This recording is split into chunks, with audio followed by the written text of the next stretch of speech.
Pretty cool. What do I appreciate? I love my rebounder every morning. If you haven't got one, you got to get one. And so that's what I'm doing right now. And move yourself forward quickly. Just getting deep into office searching, making more calls to realtors. Yeah, right now's the time to lock in your office space. Good. We'll go Oscar, then Giovanni quickly. 15 seconds or less. Okay, we'll go Giovanni since Oscar's off. What's hot is I got a 93 on my financial accounting exam. What I appreciate is the opportunity. Luke. And then moving myself forward by just diving into as many office functions as I can and getting to office. Good. We'll go Oscar, and then we'll go to Tracer, and then Zach. So yeah, what's hot? I have 5 demos booked up for the weekend to create momentum for the March Madness push and to create more startup. Also, what I appreciate is the opportunity to grow a business. I appreciate that too. Mr. Tracer Parrish, and then Mr. Zach Schachter. What's hot is the Eagles got a win over Georgia State last night. What I appreciate, just being right here in Statesboro, make it pretty easy for me. And just studying scripts, Brendan, everything. So. Okay, good. And speaking of scripts and videos, I still think, by the way, even though the Herman videos just went up on YouTube, if you don't know that, his 2 days just got taped 48 hours ago.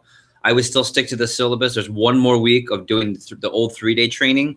And then when you go to the 2-day, you'll see how it's shortened. And I'll reference the videos in just a bit. Cool. We'll go to Mr. Schachter, and then we'll go to over the other side of Bloomington to Mr. Strayer. What's hot is just building those relationships on Facebook. And I appreciate Mike helping me out with when I'm struggling with Brendan and that sort of thing. And I'm just trying to stay consistent, doing something branch prep related every day. Yeah, you know, I was talking about weight loss and fitness to someone, and also Heidi the other day. And anyone know the answer I always give is, you know, how do you get in shape? How do you stay in shape? What are the keys? There's one thing always comes up. Anyone know what I always say? Consistency. Consistency is key, right? It's like the dad blood pressure example. Consistency is key. So you can have a really terrible workout or a day where you ate 5 Guys or Shake Shack, like Shake Shack, right? Shake Shack, and you went out and you went over the deep end. Well, that's fine. You can do that. And for us, that's related to when you have a bad day, when you have a bad assignment turn in, when you have a deadline you missed. You just gotta, what is your overall consistency? Not just that one bad lapse in moment, okay? Versus people who don't have consistency, what happens is they have that one piece of chocolate cake and they say, "Oh, screw it." And they decide, let me just go off the deep end forever. I forget this diet. Let me just go off. And that's what we're trying to avoid here, as smart business people. Cool. Thanks, Zach. We'll go to Grant, and then we'll go over to Miss Patricia, the dom in San Juan, quickly. What's hot is it's snowing outside, which is always fun. What I appreciate is my parents, and then what I'm doing to move the business forward is trying to communicate a lot more with them. There you go. That's good. It's a good circle of influence. We'll go Patricia, and then we'll go down to we'll go to the Bay, go to Tampa, starting with Jackson. What's hot is that I'm going to be an assistant to my mentor, which is my professor. Nice. And I appreciate the opportunity to be here and moving myself forward is getting more demos and start putting more money in startup. There you go. Very nice. Alejandro, good to see a special guest. Very nice. Thank you for viewing, for your viewing pleasure. We'll go to Jackson. We'll go around the horn down in Tampa. All right. Munich, Germany is coming out pretty soon, a few weeks. And then what I'm doing to move business is really diving into personal growth. I've been reading a few books, listening to audios, things like that. Yeah, I think for what it's worth, everyone, I want to do a little disclaimer. I think if you're a returning branch or a district manager, that sounds like an appropriate action step in there, right? Some personal growth. If you're about to run your first office, your personal growth time and to do that was over in the fall. Now it's time to do work, right? It's time to Jackson. How do you say it? It's time to eat. Be good. It's time to stay satiated. Does that work? Eating quite well. Eating quite well. Speaking of eating quite well, Mr. Denny, you're next. All right.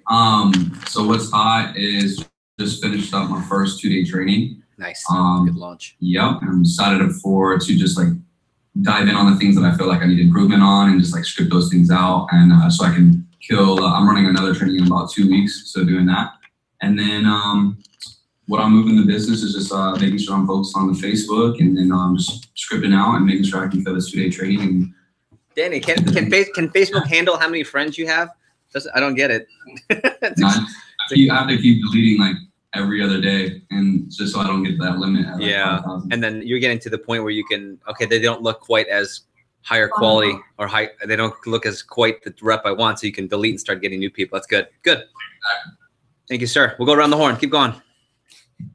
Hold on, I'm plugged up. There we go. Ree, there she is. Hi. Hi. So what's hot is Munich in a couple weeks, and what I'm doing with the business on Monday and Tuesday, I'll be meeting with realtors and landlords for office searching. There you go. Office searching. It's important. I'm really excited because many of you know one of our goals is to get it done before Munich. Now, I would bet all my income and my future income that that's not going to happen. Right? We're not going to get everything done, but if that's the effort, I mean, district managers, if we can knock all of your offices out by Munich and 1/3 of the branches or half of the branches, oh man, that saves a ton. So thanks, Ree. Good stuff. Your hair looks great. Oh, and speaking of hair looks great too. Look at the back, little ponytail.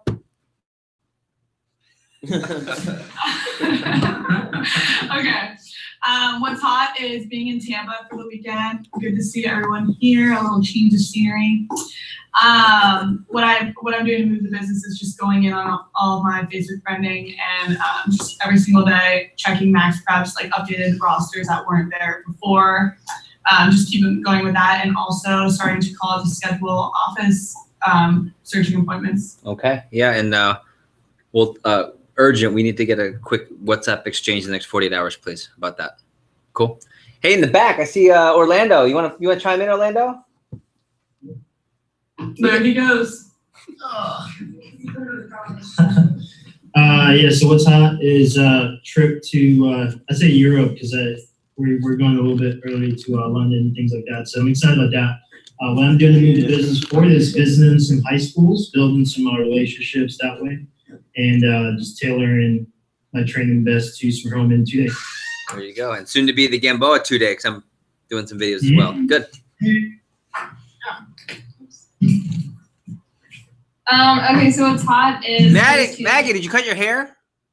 No, it's just put back. Oh, never mind. She's like, relax. There it is.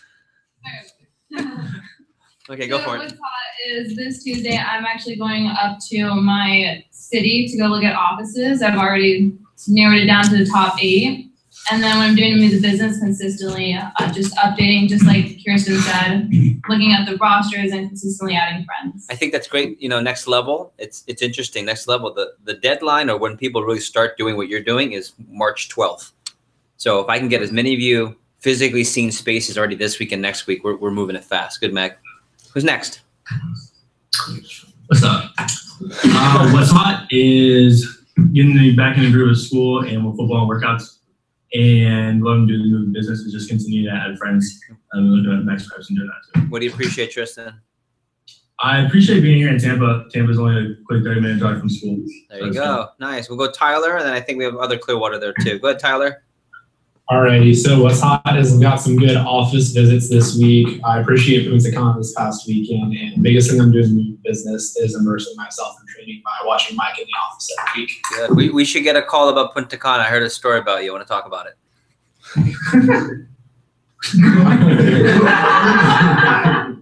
I could be joking. I could not be joking.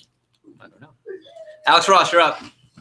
All right, what's hot is the weather's really nice here in Tampa. What I appreciate is my parents, and what I'm doing to move the business is really just focusing on Facebook, getting good quality people added, and staying on deadlines. Outstanding. Thank you, sir. We'll go, I think, Ella and Amanda over there. Yeah, so what's hot is had a few good demos the past 2 days, so getting back in the groove of actually selling. What I appreciate is being here with everyone in Tampa, and then what I'm doing is just staying more consistent with my Facebook friending. Yep, that's the key. You know, a couple of you missed the benchmark, and I think 5 or 6 of you, we reached out, and the common thing I heard was I just didn't plan for it. I underestimated, and that's fine, but you gotta adjust. That's really important. Miss Amanda, wrap us up over in Tampa. What is hot is just getting back into selling, and what I'm doing to move the business is friending and making sure. And what also is hot is the new baseball rosters are out on Max Prep, so get to friend all the baseball team now. That is very hot. And what I appreciate is to be alive here today. Thanks, Jackson. We'll go over to Tally Alley, and then we'll go to the pilot, and we'll wrap up with Luke. So we'll go to Mr. De Las Cuevas. So what's hot is that I should get on some meeting board fresh year at FSU. What I appreciate is my COI, everyone. What I'm doing with business is working closely with Andrew and the rest of our staff to have them be fully coordinated this summer. Yeah, good. And you guys are doing, there's a lot of planning going on in Miami. I can feel it. It's good. Mr. JP, you're up. All right. So what's hot is I'm running day 2 this week, so I'm excited to get back to training. What I appreciate is the A squad crowds early and early to get a lot of clarity. And biggest move right now is just building startup and contacting your leaders to schedule officers. Okay. Yes, we need that. Please, please, please, please. Dalila, look at your hair. Did you color it? Yeah, a while ago. Oh, well, it looks great. Thanks. Okay, so what's hot is I'm like super fired up to watch this Roman training. I appreciate this new YouTuber I found, Michael Sealy. You guys should look up to him.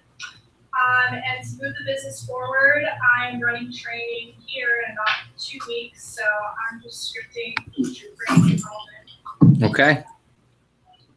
Sounds good. And then Mr. Powell over there. Hey. Hey. What's hot is my brother's in town from Hawaii. Nice. Nice. What I appreciate is this prep. And then biggest move moving forward would definitely just be watching Brian's training and just really digesting it. Yeah, food for thought. I know this is later on the agenda. I want you to know, when I talked to Brian, I said, as far as sticking to the outline, meaning order and timing, he gave it a 7 out of 10. So just be wary of that. This is the first take. As far as him executing the talks he wanted to execute, he said it was like a 9 or 10 out of 10, which I agree. Keep in mind, our training is going to be a bit shorter than what you saw. Number 2, if you watched live, I think Orlando, you were watching yesterday, he had a terrible show to training with people's number of names. Like, so the reps that showed to training had a very low number of names. So he spent a good hour and 20 minutes on the second day just PCing everybody. That's not what you'll do normally, but he did it out of like situation as the boss, right? So it panned out really well. They launched with 8+ demos each, which is, you know, close to where we want, versus what would have been a 4 or 5 average demo. If you don't know what any of that means, all I'm saying is that this training that you're watching, for the most part, is to get the tempo and the objectives and the feeling of how, and some of the words of the actual messages. Okay, just remember, a good portion of the messages I will be running a video and putting together a proctor video, not me running the training for, like, say, Jeremy and Eric here, but me running the training saying, hey guys, so, you know, why don't we sell in stores? And, you know, answer it at your office with your manager. And I'll say things like that in the video, which will cause it to be live time. Okay, good stuff. Let's go over to Jeremy and Eric. Okay, what's hot is I started doing some parts of training and helping Dave out, and I'm looking forward to doing that over spring break, the full training. And what I appreciate is we're moving along. We did office searching, and we're really getting ready for the summer. Getting rolling. Good. Palacio. What's hot? I'm home, which is very nice. What I appreciate is being home for my brother and my sister's birthday. I miss them very much. And what I'm doing to move the business is just taking as much information from Andrew as I can. There you go. I love it. Mr. Luke, you want to wrap us up? Or did we miss anyone before Luke? No, Maddie's excused. We're good. Okay, Luke, you're up. What's hot is Europe in a week and a half. What I appreciate is the ability to go to Europe in a week and a half. That's pretty much all I think about nowadays. So, yeah. Hey, you know what? I'll be joining you in Europe in a week and a half. So that's cool. Actually, our itinerary is almost identical. Identical. Okay. Almost. Almost. I want to get, if you could take 30 seconds to pull up the agenda, and I recommend just taking notes on the agenda. That's what I usually tend to do in my meetings. So I'll give you 30 seconds to pull up the newest agenda sent yesterday, please. Okay. What you'll notice, and Luke's been through this, I'm not sure with the old NFL crew how it worked in the spring last year because I didn't really run your preps, but a lot of the spring preps you'll hear, especially this one, is kind of a checklist. Okay, there's not as much, you'll notice we're not going to give you too much heavy new content. The heaviest new content that already came, which is the training seminar. Because the first thing I want you to write down in your notes, and as you're starting to think about where you're at, is Olympic style training, ironically enough. Olympic training. Anyone know what I mean by that? The Olympic philosophy of training? Besides Luke, you've heard this analogy so many times. What's the Olympic style training referring to? Any suitors, takers? Brave souls, Jeremy. Just putting in the time and effort every day. That's part of it. That's part of it. Olympic training is focusing. Ready? Every 4 years you compete in the Olympics. So the Olympics happens. We're about to finish the Winter Olympics. Right when the Olympics finish is when people start to get ready for the next set of Olympics. Years 1, 2, and 3 are working on people's weaknesses. So Olympic training is designed where you're working on your deficiencies, things you messed up, things you need to get better at, strength training, core training, all that. The year before, and for sure 6 months, whatever you're not good at, you kind of throw out the window and you focus on your strengths. And that's kind of where we're at right now for the most part, not completely, but for the most part in our management prep. So if you notice, if you take a look at the agenda, even the opening comments is more of a hit list. We'll talk about what's important now. Then we'll dive into advanced training 1 and 2, which is, it's not so hard because it's a lot of plug and play. Okay. We'll definitely debrief some of the videos that we went over. We'll get a quick update on office searching, but we will also have our Monday call for that. And then the bulk of the information today is going to come from PDI, WhatsApp, and then we'll hand out some assignments for today. Okay. So I want to encourage you. In fact, I'll give you 10 seconds to just make a separate section in your agenda or in a separate document of action steps, questions, and urgent to-do list. So I want you to start that right now. All right. So we'll do this. Ready? Questions for after the prep.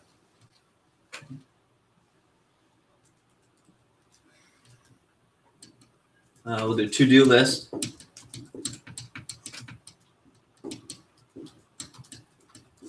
Okay. Anyone want to guess from a planning standpoint why the action steps at the end after to-do? So imagine we're at the end of the meeting. You have questions for Jeff, questions for Luke, questions for someone, right? To-do list. What should the action steps be? This is probably from 2 preps ago. This to-do list will be short or long for all of you. Bueller. You guys are all on mute. Perhaps. Okay. Okay, you guys are To-do list is long, action list is shorter. Yeah, action list is your big 3 to 5. After you dissect that down. Or if you're gonna get really fancy, and some of you might need this, you take your to-do list, you eliminate what's really not necessary, and then you break it up into here, here, near, far. What's on my action list here, like this week urgently, near within the next couple of weeks, and far a month or 2 from now. Really important. And we have a lot less to do, right? We don't need to hire a receptionist. It's like Tampa has the most returners over there. Like if you're in Tampa, no receptionist program to worry about in the next 2 months, 3 months. That's killer. Ree was able to clarify we don't have any Vonage numbers to lock down and secure because we don't need a Vonage phone number for mailers. And there's so many things you don't have to do nowadays. I find that most of the stress-related stuff right now, if you're in the stressed or feeling stressed or just in the bad 1/3 right now, it's usually planning prioritization. Usually, like benchmarks, getting behind on school, so then school gets behind, and then therefore assignments and benchmarks and to-dos get behind with us. So just remember a good portion, and I'm going to go around. I wasn't prepping any of you, but if you've run a branch before, I'm going to ask for your thoughts on this. A lot of your success for your branch is what's happening between January, February, and March, not so much April, May, June. Right? It's a lot of the prep and what you're getting done. So, okay. So get that list going. Let's do this for a second. I'd like to go to the returners. If you've run a branch before, and specifically our new DMs, Delila's a returning branch, JP's a returning branch, and of course Luke and the pilot have been run a branch. I would love your thoughts to your peers on what's really important now this time of the year from mid-February until we launch the summer. We'll call it April kickoff. So either what you learned the hard way, lessons, don't do, wish I had done differently. Just this is where you kind of help a brother or sister. I spent about an hour and a half doing this with Brian Herman on Thursday. I wish I knew these things when I got promoted like you. And there were two of them that I think he couldn't sleep that night. He said, I couldn't sleep because of what you told me. And it's gonna help me so much. But you only learn that from experience. So we'll go around the horn. Anyone, we'll go Tampa, Dalila, Sean, JP, Luke, anyone who's run an office before. Open up. For me, it would have been really just diving in on scripting more and watching training. I didn't watch as much as I wanted to. I got to run a few, but what you told me when I went out was focus on your strengths. Don't really focus on your weaknesses. It's a little bit too late to like change your personality or who you are. Just be yourself and dive into what you're doing. Yeah, correct me if I'm wrong, Luke, but when you and Andrew were branching, you guys really didn't keep up with the scripting pace, but then you just almost crammed it in. Didn't you start now? About now? No, later than now. Later than now, yeah. So later than now. Now, please don't follow suit. Right? Oh, if Luke can do it and Andrew can do it, well, then I can do it. Well, if that were the case, then how come more branches didn't do over 200 the next summer, following that strategy? So it can happen. What I'm trying to do is not have you crumble in your confidence that you can't do this thing if you're behind. But within reason, you guys got to get things rolling. So good. Thank you, Sean. Anyone else over in Tally or in Tampa? Just when you think of things that everyone needs to hear right now that you wish you knew or that you want to share, that mistakes you learned, what's important now? Anyone? There are a lot. There should be a huge list.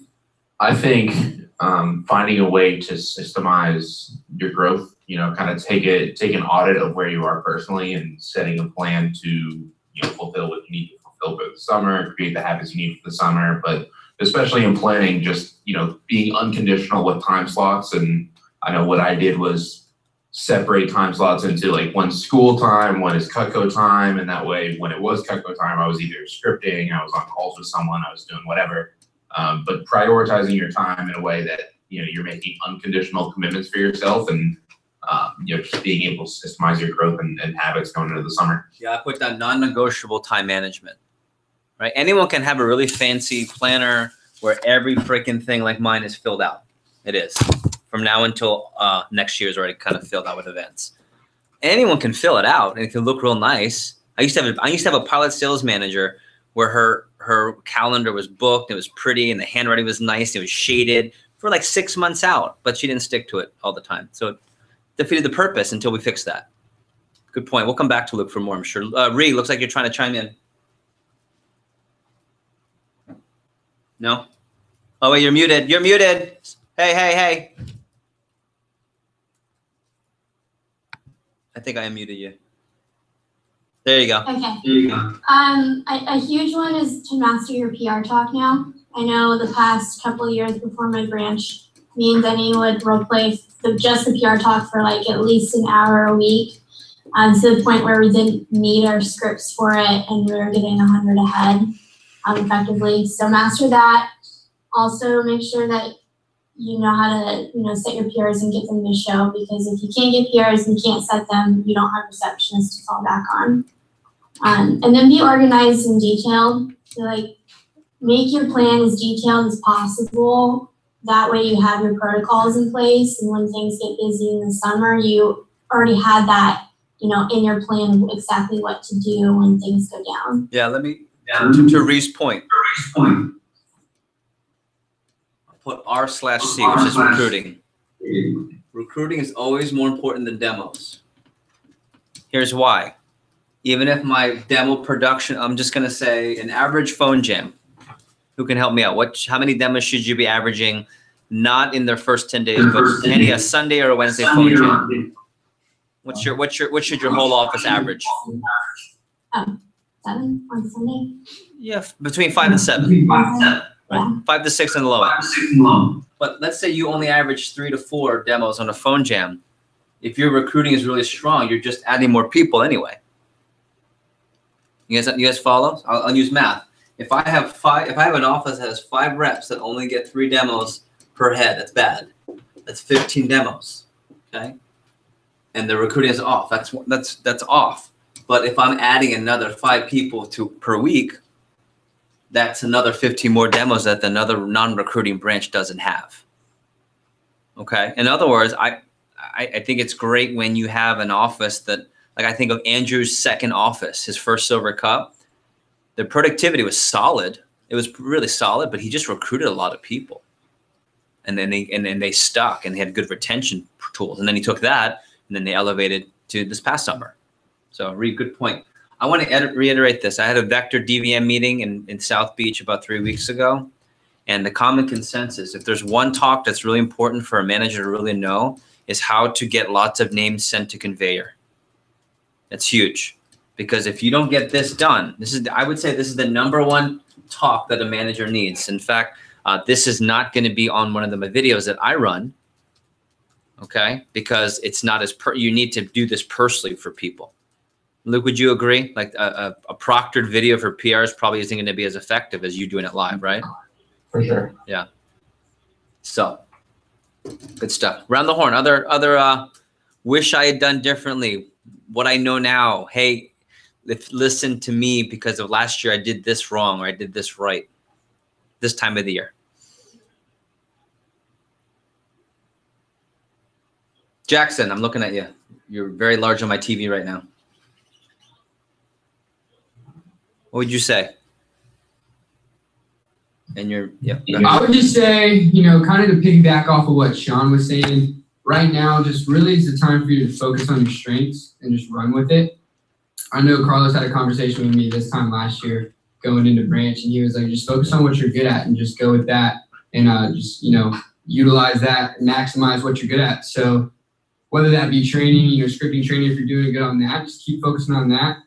Facebook right now is real big. I wouldn't say not try adding too much onto your plate right now, just because, it's kind of too late. Your preparation really was supposed to be in the spring, or in the fall. But right now, just kind of what I'm saying is focus on what you're good at. Yeah, I also think don't overextend. Like that, right? There are several of you who are trying to do more in the spring semester than you did in the fall, not like non-Cutco too. And I just want you to be careful because as exciting as it looks, there's an analogy when you try to chase 2 rabbits and you're hunting at the same time, you try to chase 2 at the same time, they both get away. Right? What does that mean? Well, I'd rather you be laser focused. I'm not saying drop everything. What I'm saying is don't add so much new to but there's like 3 of you that really come to mind and it's fine. And we're not going to change what you're doing. It's just very concerning in my experience when you try to take on and what ends up happening is you get spread so thin that you don't do anything really well with excellence. Right? I was having a conversation with Andrew about this the other day, Evans, and he talked about, what do you say? Where are you going to get the most impact of 10 things you're doing? What are the 2 or 3 that get the most impact? Can you do that? Right? So now's not the time to be exploring things that are going to take up more time on your schedule. Now is the time to go really, really all out on what you're doing to prep for your summer. Good. How about from anyone else? Brandon, JP, Dalila, Luke again. I'm not trying to force the issue, but there are a lot of things right now that I think can help.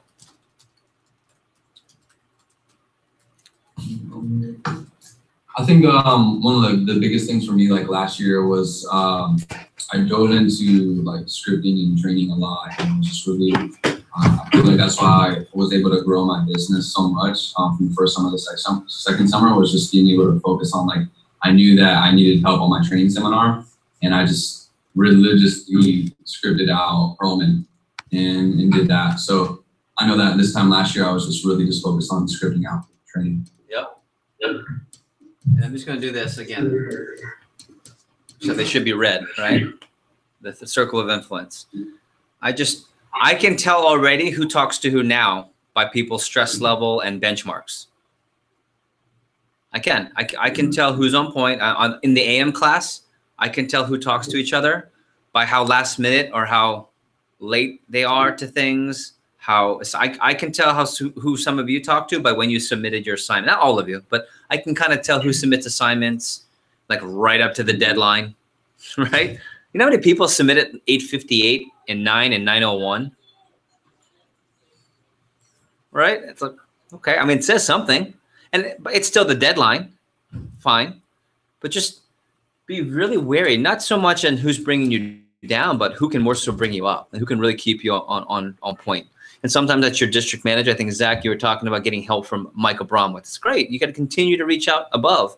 But as far as who your running partners are, be wary and be really mindful, because right now, a lot of you need a mirror that only certain people can show you to show you, maybe where we can be improving. Really, your greatest friends will be upfront with you and kind of deal.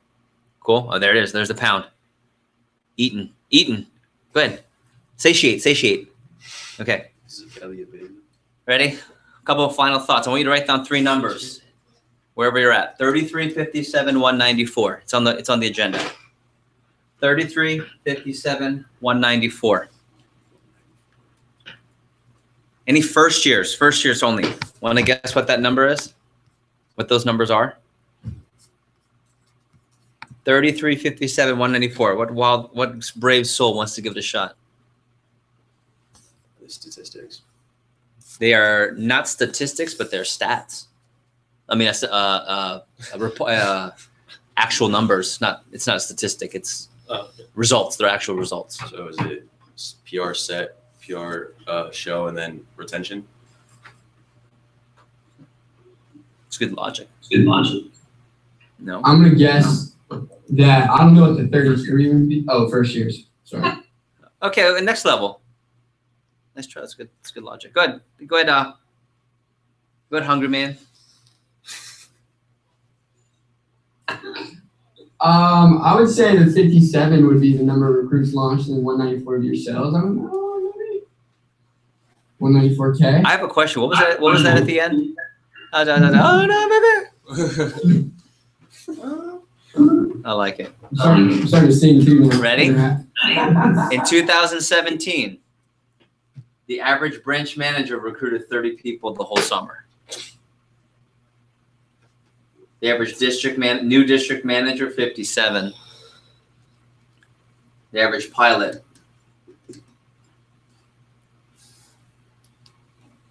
194.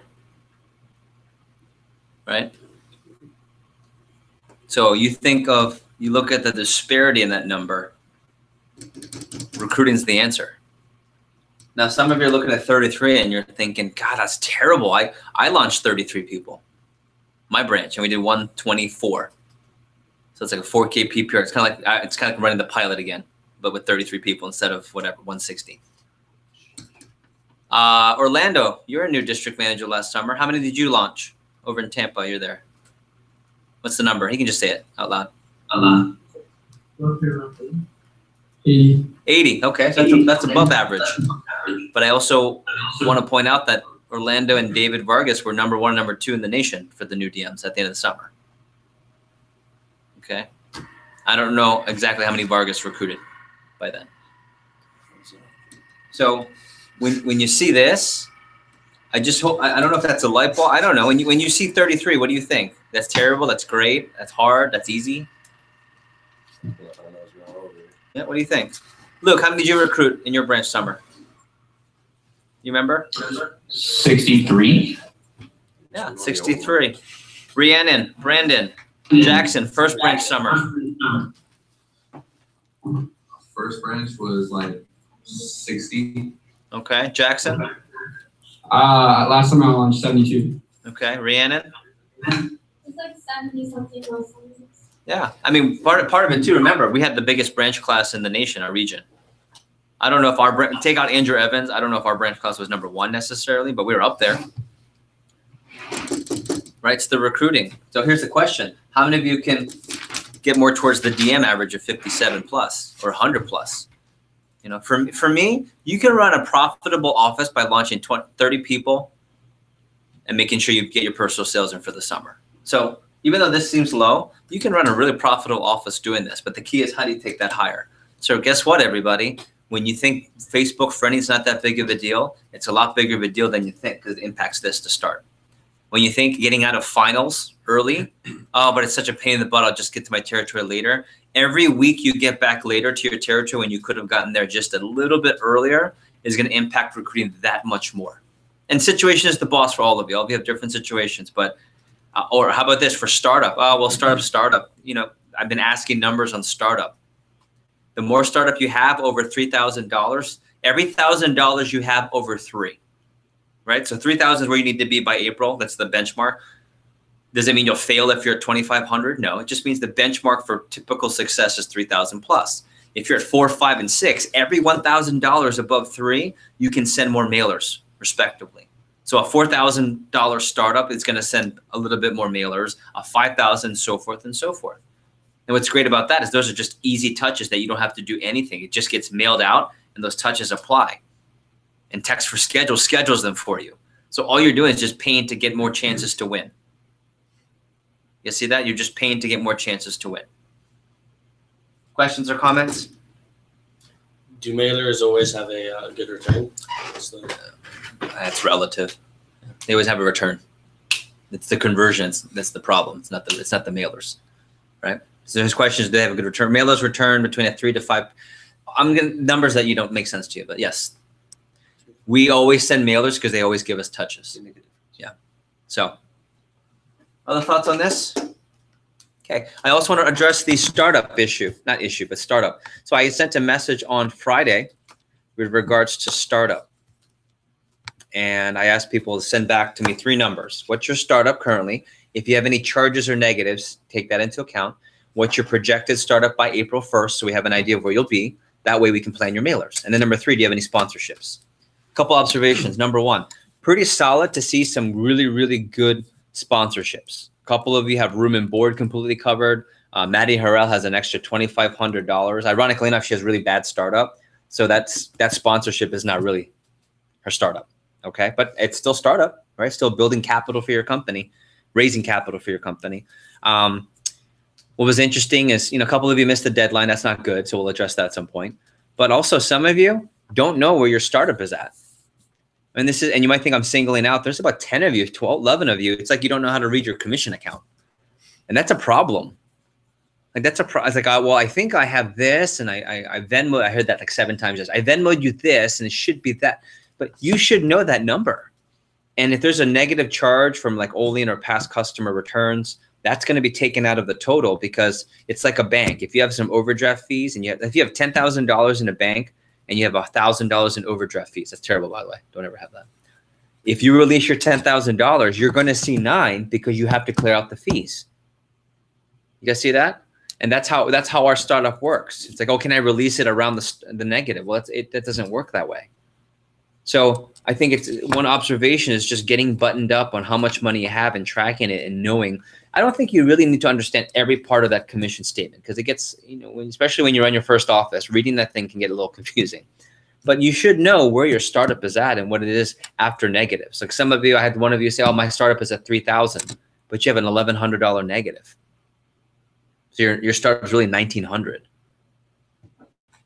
right? And so you're under this false well, I've got $4,000 in that account. Yes, but if you release that account right now, 1,000 is going to be gone. So you actually have, it's really important, because now you have to account for money. And I want you to write this down. The most important thing I need my startup for is to get an office space, because all the money in Vector they have for you to run an office, the $6,000 in startup or 5,000, or the number of 6,000, and all the mailer money, all that money, they will not release it to you until you have an office lease signed. And you can't get an office lease signed until you have an agreement with the landlord and you put down whatever payment they agree to, whether it's security deposit, first month's last month, that's 3 payments. Sometimes it's just the first month, that's 1 payment. So on average, you're going to need about $2,000 to $3,000 just to get into your office space. So if you're under $2,000 or $3,000 right now, that's okay. It's not going to be okay if by April 1st you're not at $2,000 or $3,000, because then you can't even get an office space. And now you're going to have to ask someone to loan you money to open up the office, which is fine. And I've seen it done before. I personally have loaned to a couple of my branches if it's in my district. I've done that before. But you just don't want to go there if you don't have to. Questions or comments on that? Nothing on office search. I feel like someone's about to chime in now. Okay. Next thing I want to talk about is sponsorships. Who's getting at least room and board covered or $500 or more in cash already committed sponsorships? I want to explain that because there's no, I want to apologize if I confuse people. There's no vector marketing sponsorship program. And one of the customers, I think it was Amanda, your customer, whoever was sponsoring you, says, I'd like to know what the expenses are allotted to, like what it's paying. You can do that on your own, but there's no program of that for vector. Okay, really, you're just getting extra money. So whether it goes towards the startup to help you get your office space open, or whether it goes to pay your personal bills like moving into an apartment and so forth. Okay, who's got room and board covered or $500 and more in cash? I just want to get a quick round the horn. We're going to talk about this way more on the Monday call, but I want to get that out there. Can you share what you're doing with that? I can go through the list, but I'd rather not have to do that.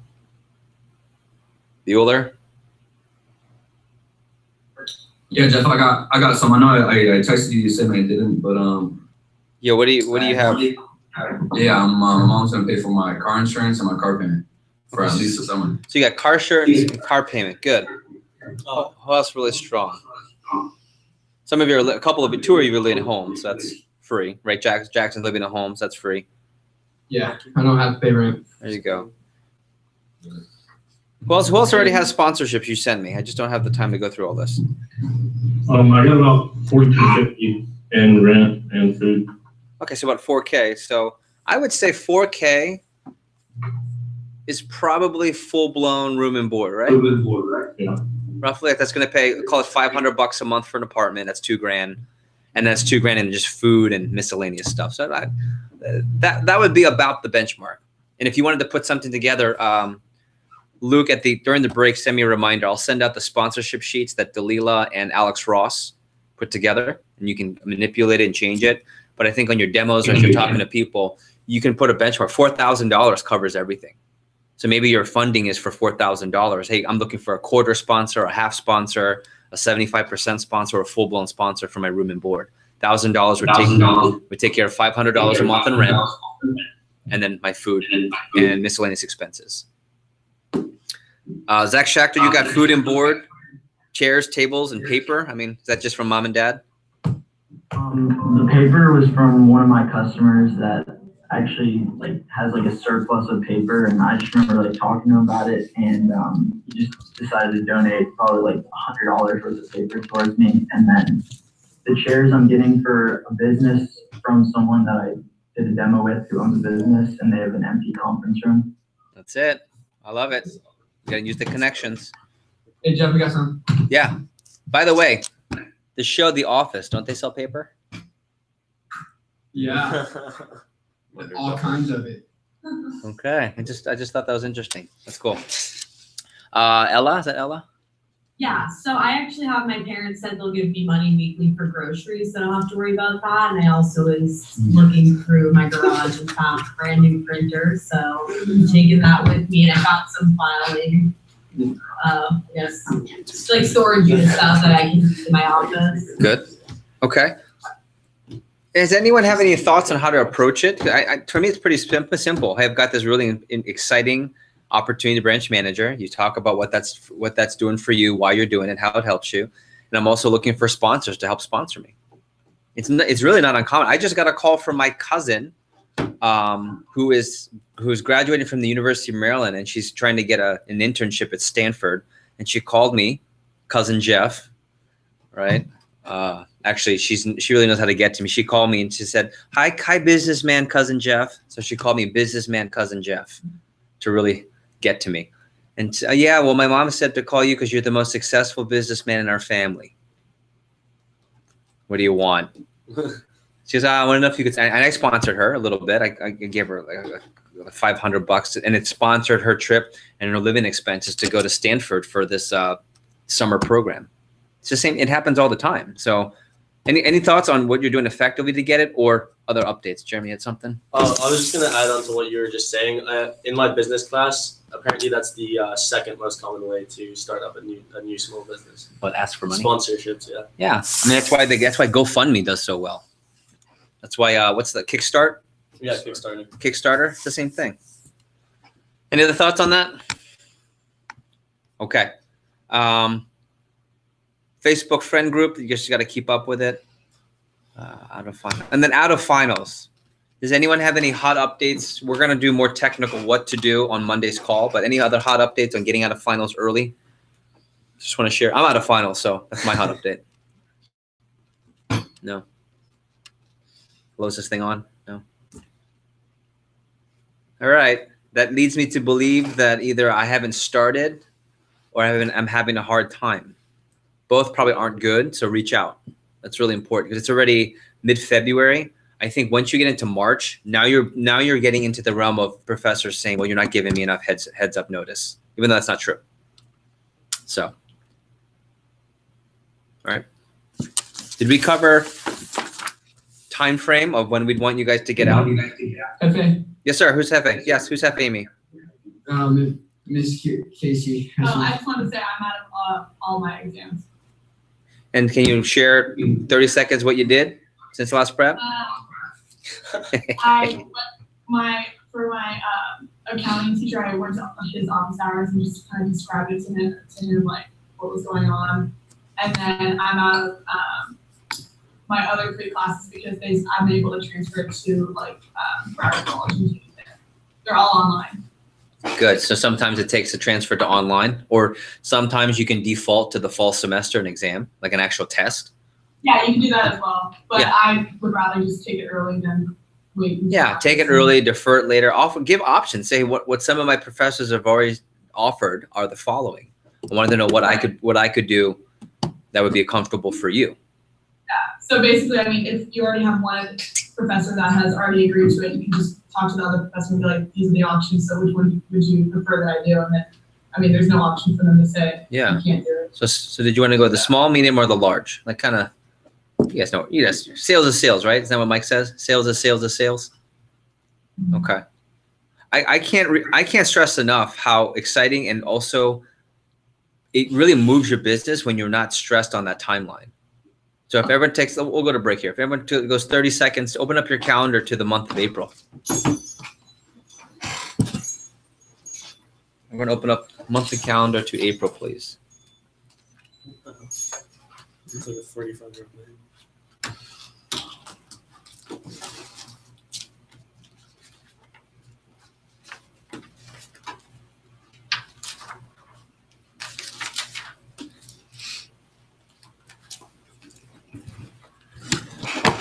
Okay, so, and we'll do calendar review later, but if you look at April 6th, 7th, and 8th weekend, we will be in Jacksonville, Florida, specifically Saturday, Sunday. That's for DOMs, branches, districts, all assistant managers that are accepted, pilot sales manager, and of course yours truly.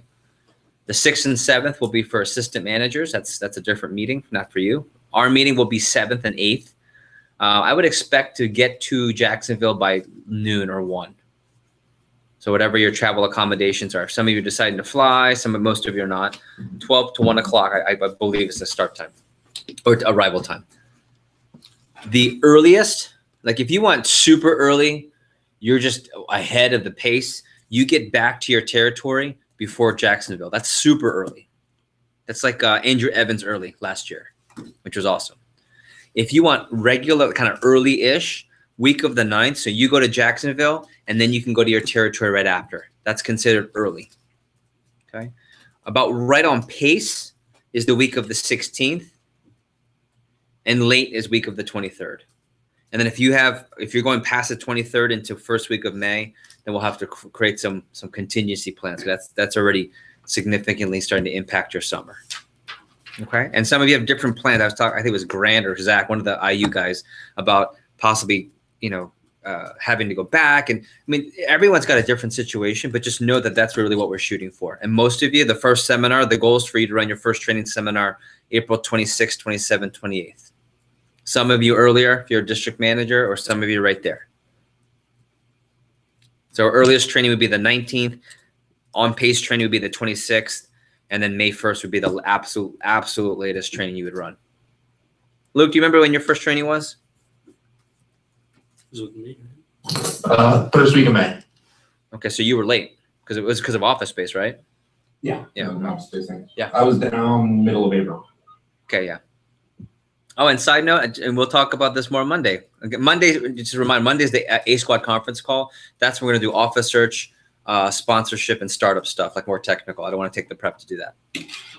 Okay. Just so you know, there's always going to be 1 or 2 people who have that delay. Okay. And Luke was that delay, and he was number 2 in the nation. So don't let that freak you out.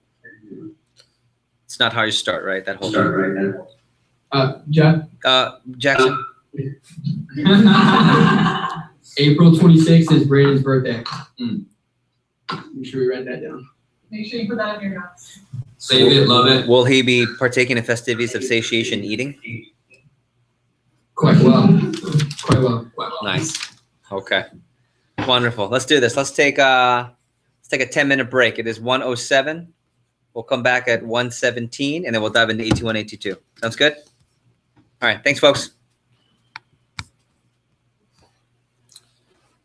Hey Jeff, is it all right if I order some food? It's all right. It is all right. Let me mute this.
Let's do roll check. I see Patricia in Puerto Rico is on. I see Tracer Parrish is on.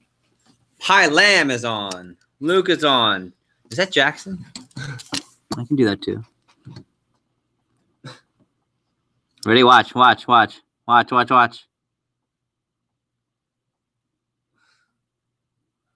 you do an eyebrow wave? Can you do that? Watch. Right now. Should make it a face every now. I can't do it. That impressive? Dalila is on. Oscar's on. Luke Laughlin, I believe, is on. Okay. If everyone could please open up the file and specifically pull out the Advanced Training 1 Leader's Guide I just attached. The PDF file. And it should look on your screen.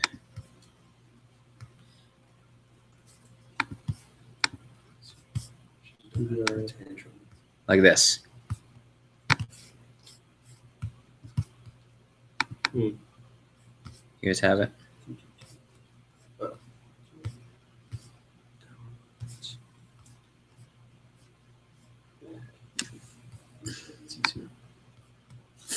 Okay. Got it? So let me do a quick review here. The goal of this next section is to just go over the objectives of Advanced Training 1. So Palacio, can you take a picture of this, please, and post it up close. Resume. Come on. Okay.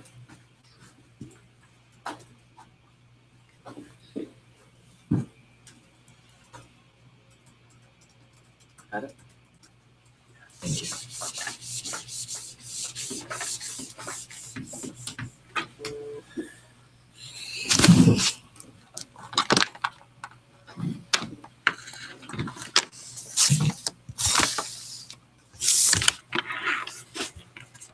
Okay.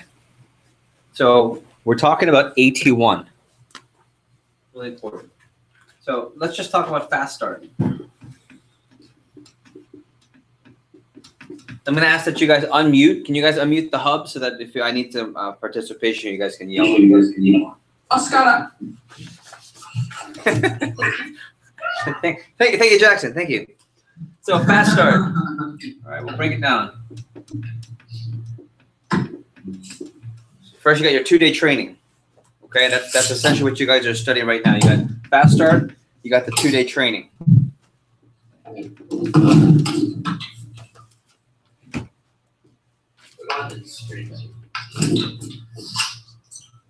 So the fast start is about getting people to 3 checkpoints, right? So who can define what it means fast start? What is fast start? A rep's what? Half their career sales. Right. For first 10 days. And Palacio here is saying it represents half of their career sales, and half of those career sales happen the first weekend. Good. So checkpoint number 1. Who can tell me? What's checkpoint number 1 once they launch? AT1. Yeah, AT1.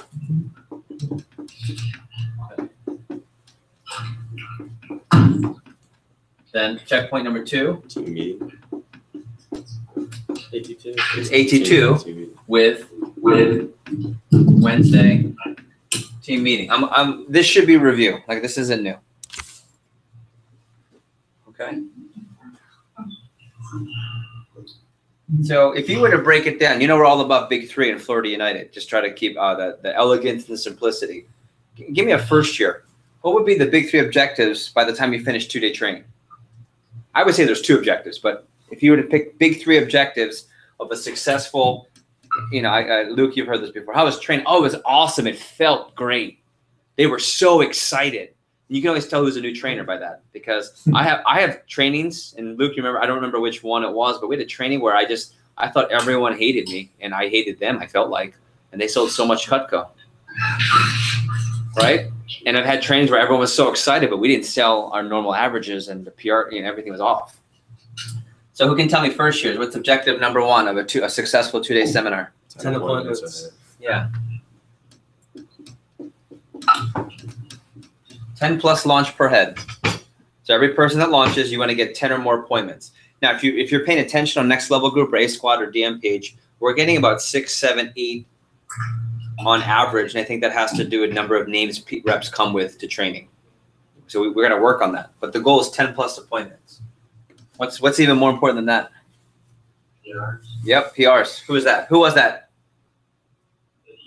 De las Cuevas. Is that you? It is in the flesh. My ninja. What? Okay. So ready? The old number, and I just want to share this. The old number used to be 100 plus, but right now it's 100 plus PRs per head. Luke, conservatively, we were averaging 200, weren't we, at one point? 175. 175 too. Okay. I think when you get to 150 as a benchmark, that's the number that's going to sustain a high volume recruiting operation. But this is where it gets scary. I think you can't go below 125. 100, I don't think gets it done anymore nowadays. Okay. I'll stop there. Any questions? Okay. If you get those two done, that's a successful training seminar. That's a successful training seminar. I want to take a little detour, a little audible. Let's talk about the PRs for a second. Okay. This might be one of the most important philosophies, I think, of the entire DVM meeting 2 or 3 weeks ago. And this might be the most important philosophy of how you have a big breakout summer. What is the biggest thing, and it can be anyone, what is the #1 program in our whole way of running a Cutco office nowadays that gives us the most control? Facebook. What's the one program that we do? I think Rio alluded to it. PRs, but specifically what in regards to PRs? There's so many things you talk about with PRs. Facebook PRs. Even more than that. Facebook PRs fuels this. Fire number. Fire number, right? Meaning, who can define fire number? Fire number is defined in our division as the number of what? That the manager sets. Of PRs that the manager sets, not your staff. So those of you that will have assistants, not what your whole staff sets. This is what the DM or BM or PSM. That's the fire number. Okay. And for the summer, the minimum will be 25 to 30 plus. Okay. And we're going to talk about the office schedule in just a bit. 25 to 30 plus. So here's what's really interesting. When you have a collection of PRs here, I'm going to use a different color. Let's say I launch 5 people. I get 10. I like 10 better. I launched 10 people. Right? How many names should I be averaging? Averaging 150. So if I have 150 average, right, that's 1,500 names.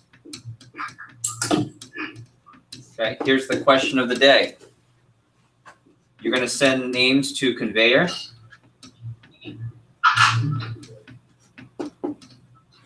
And you're going to keep names for your fire number. Give me a thumbs up so I can see if you understand what that means. Right? So all these names, I don't want to send all of them to conveyor. So what is my litmus? What's my equation to determine how many of these 1,500 get sent to Cutco to conveyor, and the Beth and the tech center handles it, and how many do I keep? 10 to 1. Top 10 list. So I'm here. The first answer I'm here is top 10 list, right? So that means what? How many? 100. That means 100, right? Is that what you're saying? And that should send 1,400. Is that the final answer? So every week, no matter what, I just keep the top 10 list. Does it depend on the situation? So Eric says it depends on the situation. Who can elaborate on?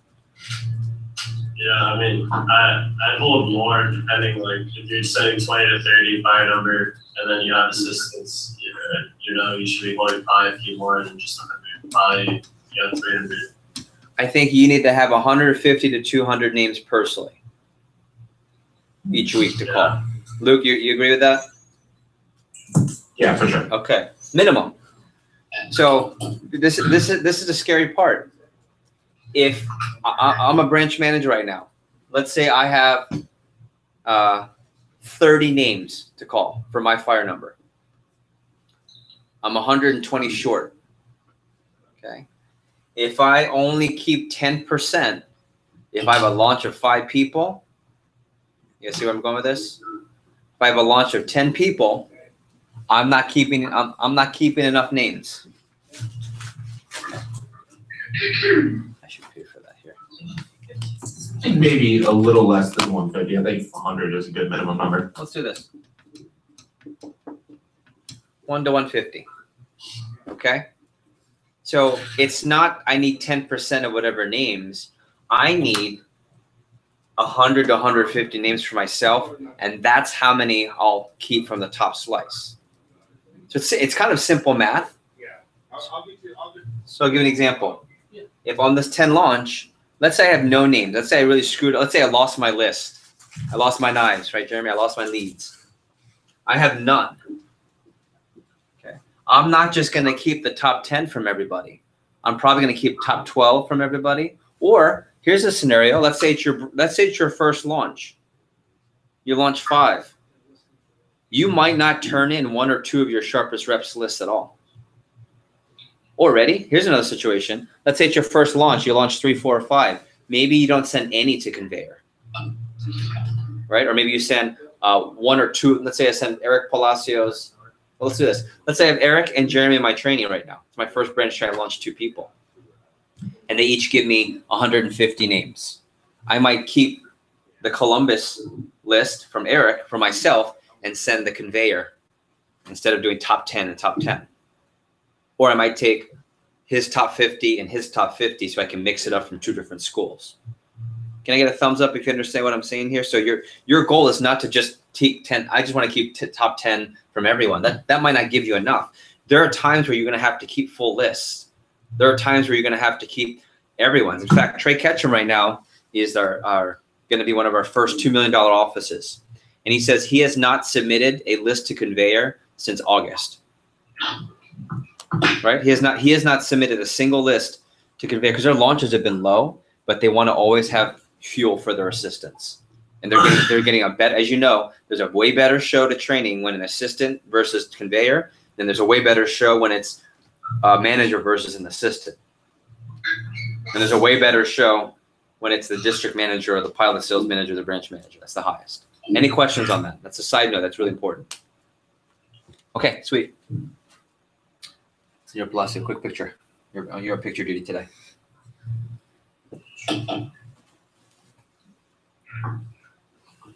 Got it. Any other commentary on this, Luke? We did this a lot in the pilot. Do you have any other thoughts? You don't have to. Or anyone else? I think. Oh, go ahead. I think early on in the summer is definitely a time where you're going to want to keep whole lists. I think back to our summer, I remember Jeremy just kept his entire list and called the entire thing. I think there were 250 people on there. So taking ownership of your sharpest list early on, I think, is big. And then you can kind of, once you get it rolling, it'll get a lot easier to just prioritize top ones. Yep, I agree. Okay, let's go back to this first weekend. So between 2 days of training and AT1, there's first weekend.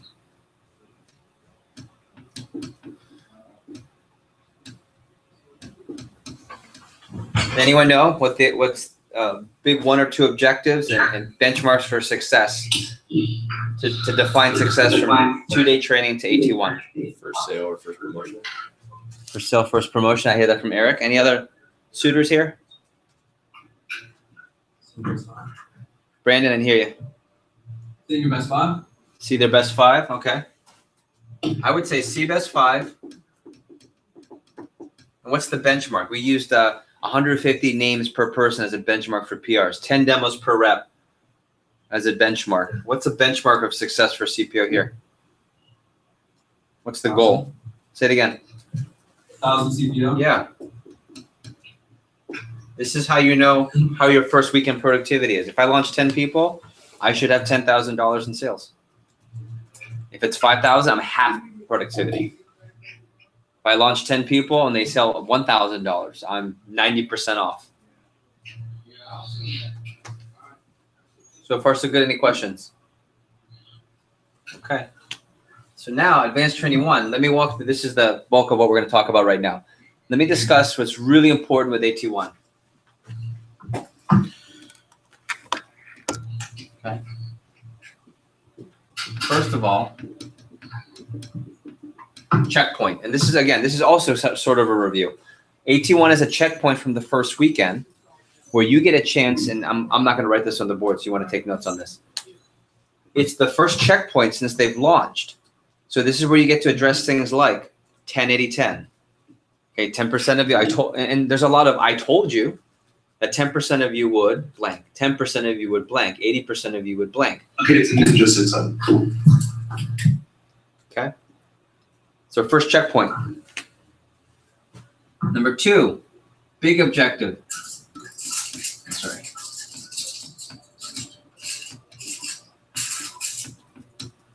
This is a kind of a mental checkpoint where you have to set the right expectations, temper mentality.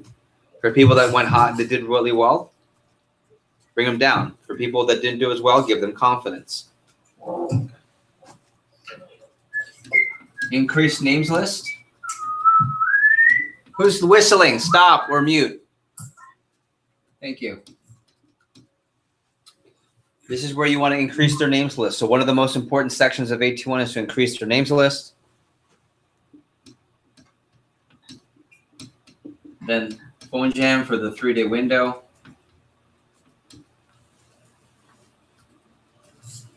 Okay. And then put them into action and give assignments for the next checkpoint. So I'll read it off again. Checkpoint. This is their next natural checkpoint. This is where we shape and mold mentality. Another thing that's not in the notes up here, but it's, hey, you know what? You're only 3 days on the job. This is your 3rd day on the job. You start at Friday, Saturday, Sunday, it's Monday morning. You're barely 3 days on the job. So it's perspective. So this would be number 1, all right? This would be 1. 2 is increase their names list. 3 is phone jam. And 4 is then set the agreements for the next checkpoint. Questions, comments? What about triple play? Well, that's the last one. I'm talking productivity. You're right. Productivity first, though. Okay. And of course, PRs. This is triple threat. This is rep driven. Okay. Questions or commentary on this so far? It's pretty straightforward. Eric. You're doing rep driven by yourself. I know in Miami, we would pass the phone to either Eddie, Gabe, Torres, or Andrew. How do you do when you're by yourself? Just you. You go through all of them. You got to pick the best people. And Eric's question is, what happens when it's just you? You got to be smart in who you're targeting. Triple threat. I mean, when you triple threat, all those responses, you don't call any of them during AT1 anyway. You just wait. You call those later after when they leave AT1 around 2:30, 2 o'clock. From 2 o'clock until you leave the office, you're just calling those triple threat responses. Rep driven is, okay, who did really well and who's from the school I want to get into? I'm going to go to Eric. Eric, let's take your top 10 list. Here's who we couldn't get a hold of. You go from there. Thank you. Adding on to Eric, what he was saying. Chelsea, go ahead. It's Kirsten, but when you're doing rep driven, it's important to obviously assess who you're going to be seeing and who you want to focus on. But everyone else, since they are not going to be calling their people right now, it's important for them to be writing down all the responses from triple threat, either on a piece of paper you're given or on a document, and sending that over to you so that you can use it to make your fire number. Yeah, if I were a next level this generation branch, I would have a document.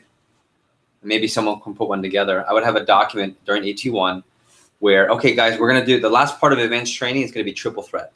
And we're going to get you more people for your to get to Jamaica. That's what we said last year. And I would have a sheet while I'm working with Eric Palacio, what Kirsten's saying, while I'm working with Eric one-on-one for rep driven, I've got a sheet where everyone can fill out their name at the top and then all the people that responded. And I would even put, was it Facebook, Snapchat, or Instagram? I would do that. Right. That way you have it organized and you save those the same way you saved your fire list number. And then especially if they don't have their phone numbers, like if they're responding over Snapchat, stuff like that, making sure they get their phone number, respond to them to get their phone numbers, and then adding that to the document as well. Right. Not You just get, saying- did everyone understand that? This is we'll get to this, but this is a basics of rep-driven session where if someone's interested, make sure they reach out. Hey, let me get your number. I'll give it to my manager. Okay. Good. Kirsten, I'm going to have you run my running list like last prep, please. Okay. Can you put on my running list document for rep-driven? Describe whatever you just said. I'll create the document. Document for people not being rep-driven. If you're not being rep-driven, to collect triple threat. So whatever that means, please. Cool? Yeah. Thank you. I'll send it over. Questions so far? Okay. So let me pause here for a second, and we're gonna go to the agenda. I'm just gonna give you a quick run through. We'll use a different color here. I'm gonna use red. So AT1 has 3 different sections. It's really simple. And in the pilot, we run a longer AT1 just because we have a bigger team. But the average AT1 is going to be roughly 3 hours, give or take. Our AT1 is 4 hours. So let me just break it. So part number 1, part number 2, part number 3. If you're from the pilot, you guys probably remember this. Part number 1 is the check-in, phone jam, an assignment check, and skills check.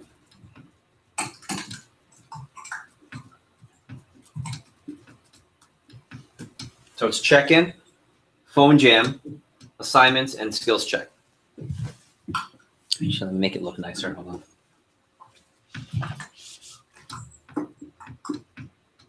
You're going to check skills, check assignments, and check schedule.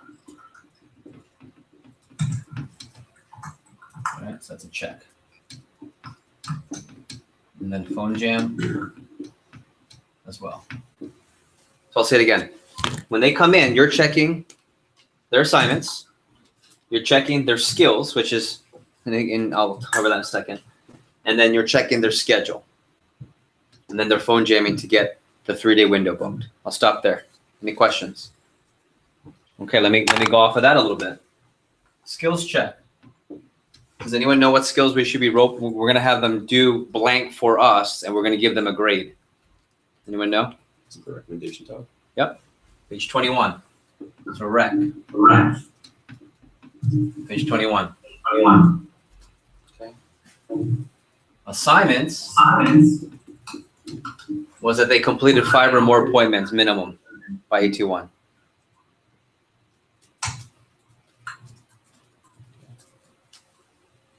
And then schedule during the phone jam, the first hour, as people are phone jamming and you're checking, you're going to want to do a quick, I mean, less than 2-minute walk through the schedule from, hey, Monday, I'll role play this. Hey, Jackson, I'm looking through your schedule. Hey, look, solid job on getting your first promotion. I told you, right? So you're right on pace, you're average right now. And my goal is for you to explode these next 3 days. So let's go through when you have openings. Our next session is AT2. Here's where it is. And you want to map out the rest of their fast start as quickly as possible. You probably take about 2 minutes per rep. Call it 5. Even you could do 5. 5 minutes per rep. If you're in 10, you have 10 reps, you're essentially doing the whole, that's your whole AT1. If you have a bigger launch, you're going to need to scale that. Now, if you know the programs, if you're a next level member, what part of our program or schedule that's not AT1 will help you get more of these scheduled PCs done before that, before AT1? You want to know that? What's the answer to that? Meaning, let's say I have, like in the pilot, we would have 20 people come back to AT1. If I didn't have any assistants, I could still do more than 10 PCs, just some of them are before AT1. How do I get people in before AT1? What's that called? High flyer. Yeah. High flyer workshop. Champions Club. Right? So anyone from the new group that comes to Champions Club before Advanced Training 1, I'm going to have a PC with, I'm going to do this it's from the time we finish the phone jam in the morning and the instruction, the scholarship instruction, to here, so I can knock out a few more. I'll stop there. Any questions or comments? Good. Okay. Then here, go here. Let me go. Part 2. We'll do a welcome and perspective. This is all in the agenda I sent out. I'll do a demo review. I'll review CPO because most people don't even know how the hell to do that the first weekend. I didn't, and I was #1 in the nation. I didn't understand CPO first weekend. Maybe I'm just not smart. Okay. I'll teach the B block special, like the discount / trade-in.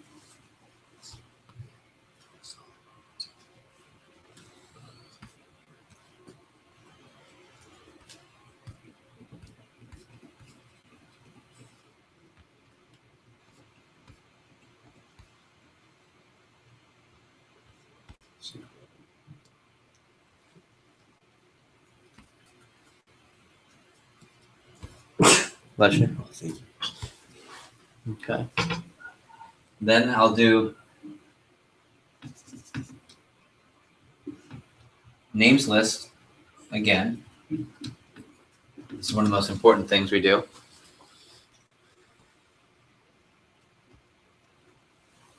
And then we teach acquaintance approach and role play.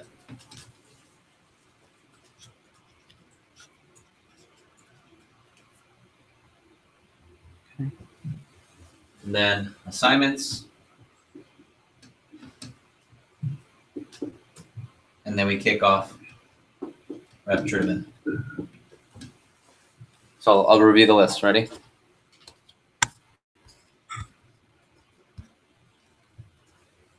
Welcome, perspective, demo review. So what we're doing on the demo, let me just go through each one. Welcome and perspective is, hey, you guys just started. Whether you're doing really well or low, you're still just started. And this is the next checkpoint. So positive reinforcement. 2, demo review. This is where we're not going to do a full presentation for them, but this is where you go through the 7 steps to a sale and just remind them, hey, on this section, make sure you do this. On this section, make sure you do this. It's just reminders. Then we teach them how to do CPO because they need to know that. But number 2, it leads into how to do B block. So if they don't understand CPO, they don't understand how to discount the +8 to the basic. Then this is a video. Names list is a video. And also the welcome perspective has a video from me. Okay. And the names list video, let me just share. The names list video, what we do is 2 things. We reprioritize or prioritize.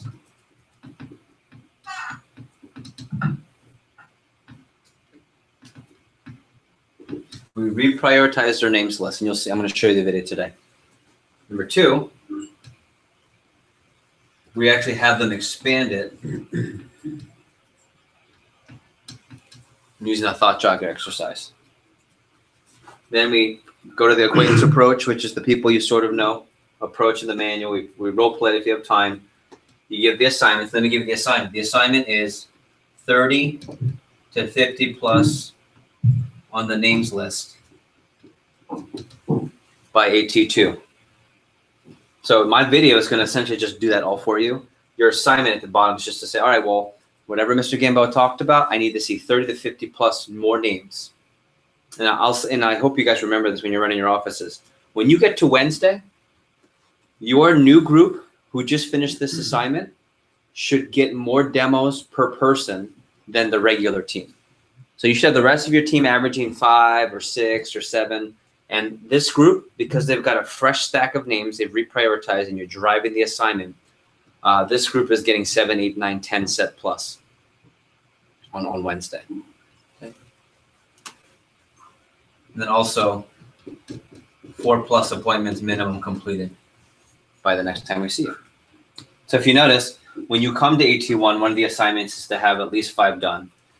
And then when you go from AT1 to AT2, so we'll do this, ready? 4, 5+ appointments. And then page 21. Assignments from AT1, AT2 is 30 to 50 plus on the names list. 4+ appointments.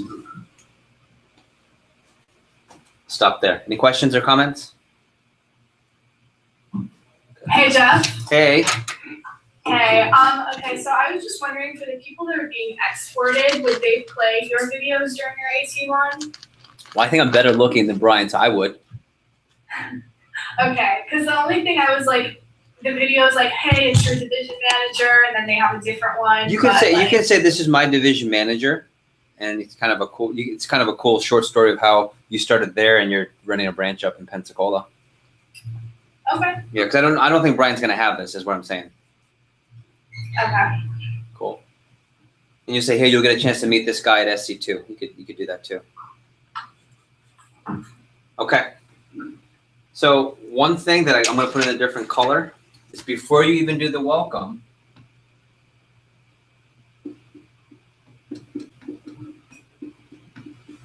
you have to set up triple threat up here. So before you even start, you set people up, they'll post triple threat, and the triple threats will just build and build and build. And if you're from the pilot, so Grant or Kirsten or Luke, if you guys remember, do you guys remember some things I did during this part, the instruction to build up the triple threat? Do you guys remember that? If no, it's okay. You will or no? So whenever we had breaks, I would, during this section, I'd say, hey, everyone, pull out your phones. Don't respond yet. See how many people responded to your triple threat. And then, oh, God, I've got 10 more. Eric, we're going to get you to Jamaica, man. Nice. I'll tell you how to deal with those later. So I'm continuously building excitement all through the breaks. Especially saying, like, not to open the messages or anything yet, and, like, kind of typing it up so that when you are done, you're like, man, you're going to see how many people are responding, and people are thinking about it, and they're excited, but they're not opening it yet. Yep, exactly. You just say, hey, hold off. I'll show you how to do that at the end. Okay, good. And then finally, we do the rep-driven PRs, okay? We collect the triple threat, okay? And then also I would put more phone jam. Sometimes you might have some reps where they don't have as much triple threat response, or you don't have time to rep drive. So here's a little tip for those of you that don't have assistants, which is 75% of you. What I would be doing in a seminar here is I would, if I'm targeting Eric Palacio from Columbus High School to do his rep driven, let's say Jeremy is here, let's say Delila's here, let's say Jackson is here, let's say Kirsten is here, but I don't have time. I would do one of two things. I would either keep going with Palacio, or I would do 2 with Eric, 2 with you, 2 with you. But then I would also say, hey, I would pull those top people aside and say, hey, Jeremy, who are like 3 or 4 people? You see what I just did with Eric? Yeah, I just don't have time, but I want to do that with you next time I see you. Who are like 2 or 3 more people I could do that with? And you could set that up. Or what's another alternative? What's another strategy you can take, assuming I've been with Eric live doing rep driven with his list, but I just can't get to Jackson or to Delila or to Jeremy. What can I do with those 3 guys? And I can do it right at the end. I can do it later. It'll help capitalize on those top star the top reps. Okay, Jeremy's saying star. There's one more. There's another strategy that a lot of us have been doing. It helps. So rep drive, like Kirsten, for example, was one of our rep drivers. She would sit down with Jeremy and say, all right, let's call. All right, when you get a hold of him, hey, say, I'm here at my job. Can you talk to my manager real quick and just give me the phone? But if you don't have time to do that with more than one person, how do you get Jackson's top people like that? How do you get Eric's top people like that?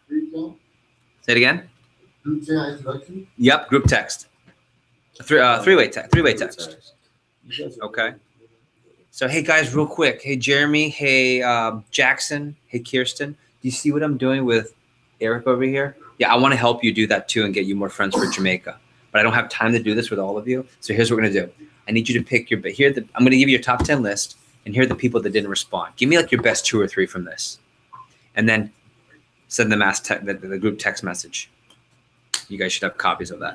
And it's, something to the effect of, hey, hey, Giovanni, this is Jeff Gamboa. I actually work with, or your friend Eric Palacio works with us. It just started doing really well. He recommended you, and then you can have the rep. I'm gonna send it in the chat. You can send it. Just most of you should have seen this already, but go ahead and send it.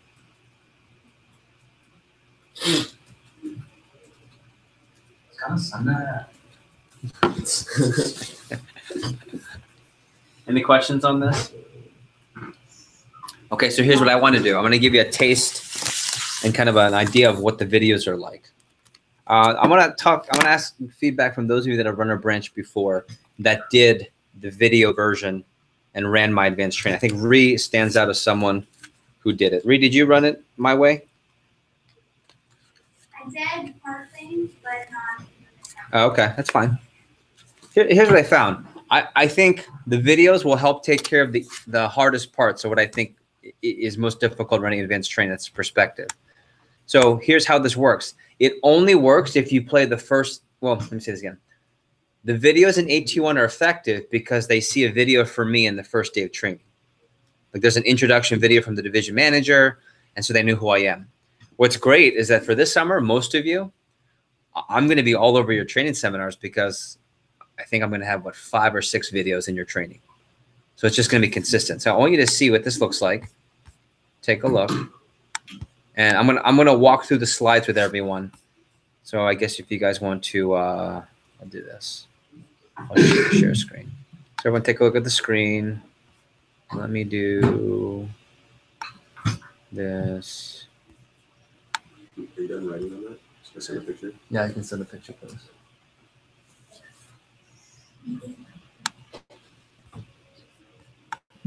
Okay.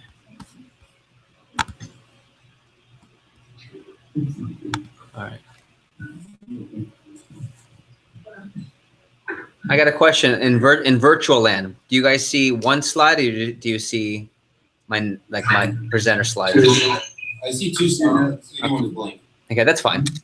So this is the beginning, right? This is what everyone's supposed to do when they come in. Fill out their sheet. Let me show you guys up here too.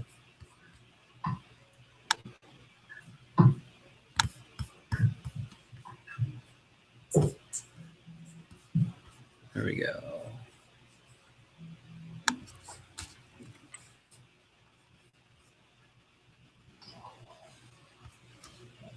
Okay. So far, so good. So you guys can see up here. So we're having reps come in to fill out their stat sheet. They're booking appointments for the 3-day window, and they're meeting with the manager one-on-one. And when they meet one-on-one, it's just like we're talking about on the board here. We're doing their skills check for page 16 or 21, depending on the manual, and then walking through their schedule for at least the next 3 days. Okay. Then what you're also doing is freezing your computer. Oh, sugar. Come on. Okay. So part of the opening comments is you're going to recognize PRs. You're going to talk about all the success. Hey, remember those text messages we sent out? Yeah, these are how many people have been set. So you build, you call that a frame of reference. These are things that are happening because you guys submitted PR. So I want to show proof. And then what I'll do is I'll go through whatever the contest is for the summer and remind them of that. Then I'll explain the concept of triple threat. Okay, and then we explain our 3 most popular forms of social media. This is an important talk. I won't go into it now. And then we have some of our slides. This is actually Alex Jessup. Okay, and then so we'll show this slide so that people understand how to set it up. Okay, and then you start off, and this is all in the leader's guide. Hey, I want to start off first of all by recognizing all of you have friends that are scheduled for interviews, and you go and you read those off. Then you recognize people who hit the assignments of getting 5 or more. Okay. Then you recognize people who hit their first sale. Then you recognize people who hit their first 10 sponsors, or 10 recs to get a sponsor. Then you recognize people who qualified to meet the division manager at the SLDM. Then you recognize people who came in this morning. So what am I trying to do? I'm finding a way to recognize who? Everyone. So no matter if you got beat up on demos and sales, it's not about the results, it's about the actions first weekend. So hopefully that's a light bulb there. Okay, stop.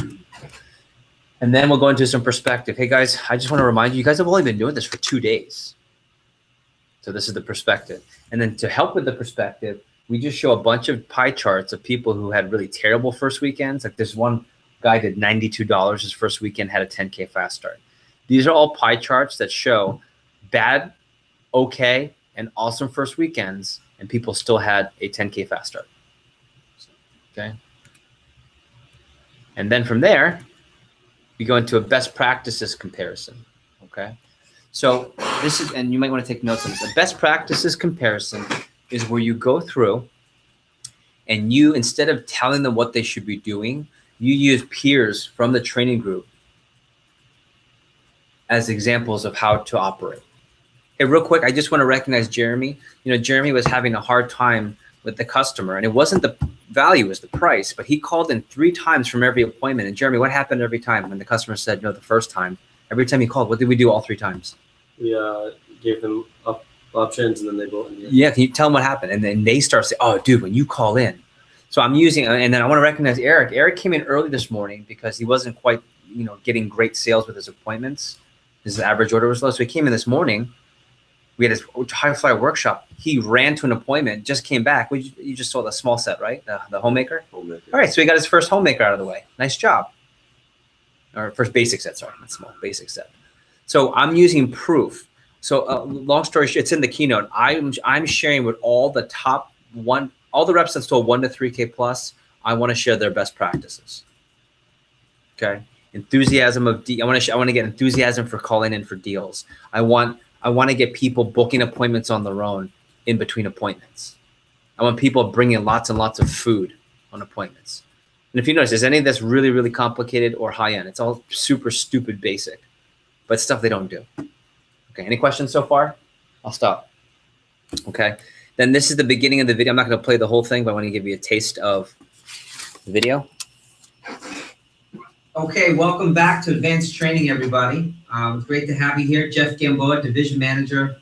I wanted to share a few thoughts, and I first want to say, after your first weekend of doing appointments, welcome back. But just like your manager probably spent the last few minutes covering, there are a lot of hot updates and a lot of things that are happening that are positive, from first sales, first appointments completed, first promotions, invitations to our sales leadership development meeting, people's first sponsorships, and so forth and so forth. And I want to start off and be able to kick off your advanced training with a few thoughts from kind of above, and not directly in the mix of who's training you, not your district, your branch manager, but from the division manager who's done this for 20 plus years, from the division manager who has trained hundreds of people, from the division manager who sold over $76,000 in my first summer and was able to finish off as the #1 rep in the whole company. I can tell you that there's a lot of things that I can share, and there's a thing or two I can give you perspective on that could really shape and mold rather a really successful next 3, next 6, and more importantly, as you finish your fast start, your next 10 days to finish your fast start strong. So just a couple of things. It's so great to have all the positive things that your manager just mentioned. And I want to start off by saying that every session you come to, from the second day of training, this is appropriate, to where you're coming to now, Advanced Training 1 here on Monday, to Advanced Training 2 on Wednesday, you'll always have 3 things that you'll be learning and 3 things that will be getting done every single time while you're here in your fast start. The first thing is we'll always help you get more knowledge. How do you get better at the job? More sales, more recommendations, more comfort, you name it. The second thing we'll always help you get is more appointments. And that's the purpose of what is probably just finishing up, and that's your phone jam. Every time you go to the office, you should be setting more appointments so that you leave into action, and more importantly, your next 3 days are booked.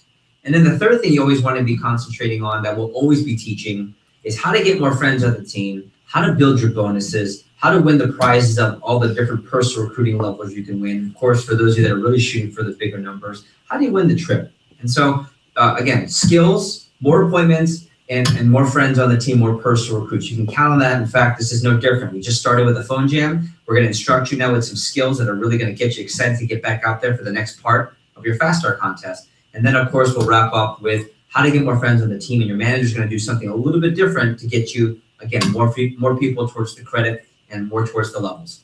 So a couple things, some perspective. If you could just write down a few things, and I'm going to come back at you towards the middle part of advanced training with some more instruction, but just some perspective, if I could, please. And I first want to talk about the customers. I want you to write down 20, 20, and 60. 20, 20, and 60.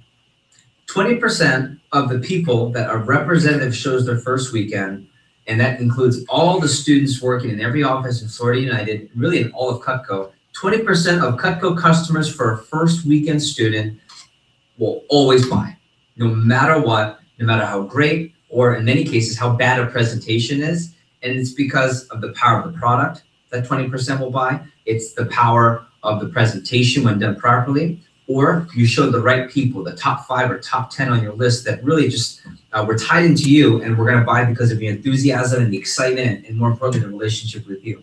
So 20% we don't really have any control over. So if you think of it that way, I guess in a nice way, there are some sales that just were gonna happen regardless of you. And if you know that, it's really good to know because then there's the opposite 20%. That next 20%, no matter what we do, no matter how great the presentation is, how perfect your 7 steps to the sale are, how perfect your closing can be, doing all the things right, best deal ever, Mrs. Jones, here it is, you're still not gonna make a sale. And that is a 20% that's out of our control, whether it's customer psychology, things that are going on that we can't control. There might have been a dramatic spending investment that just happened that causes great buyer's remorse, something to that effect. We can't control that.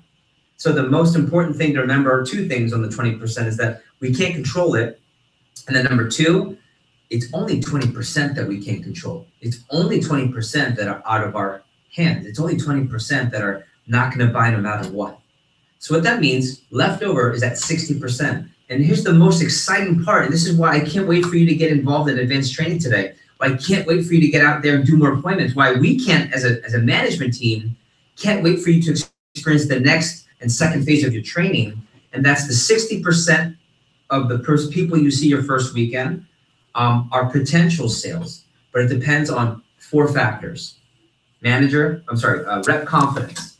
If the rep is confident. 2, enthusiasm. What comes across to the customer. You got a chance to see some forward charts of people who have started off with a decent fast contest. Doesn't matter. We'll always perform below. Signature complete. They sell those 3 sets or they sell absolutely nothing. You're on your way. In your first 10 days, they're going to help you directly get involved in how do you increase your customer base? How do you find more people to show? How do you network and have more customers? Because Jeff, hey, I'm going to sit through all this, get instruction. How do I get more appointments? That's what I'm going to come back at on the next video here today at Advanced Training 1. And then finally, your manager's going to kick off what we call a rep-driven session at the end of Advanced Training today. I'm going to take customized time to help you win the levels for the personal recruiting contest and ultimately try to hit that trip. We're going to sit down for an hour and help you find the people that did get contacted, the people that you know we can really get in for the job and get you credit. But we're going to do a different technique called rep-driven and alley-oop, and your managers are going to help you directly get your friends in. So you get credit, we can build our team, and it's going to be outstanding. So I'll be coming back at you in just a bit. I'm going to turn things over now to your manager, who's going to have you open up your training manuals, follow along, take notes directly into your training manual, and watch as they go through A, the basic presentation, close on the homemaker. B, what happens when the customer says no? Okay, so I'll stop there. Takeaways from that video, or I just see the beginning process. Let me stop there. Okay, so what I did is I wanted to go through the objectives of AT1 and then let you see how the opening kicks off, right, with the video. Takeaways or questions real quick? I think this is a good place to stop.